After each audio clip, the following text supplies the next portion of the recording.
Now we will see what is React hooks.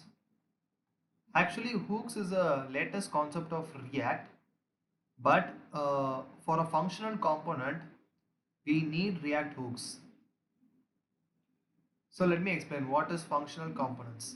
So if I just go to the docs and if I just go down, so here in the create a main concept and here introducing the JSX.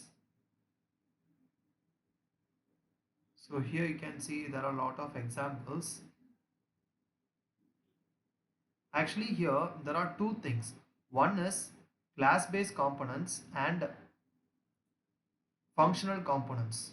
The things which are using till now are functional components because it is the latest React components. The class components are old ones but still it is in use. But the functional components are the new one which you are using till now. So these are the functional components.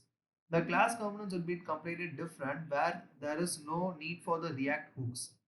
But in these functional components, we need the React hooks where it has lot of functionalities which we can get help from it. Let me see what are those hooks.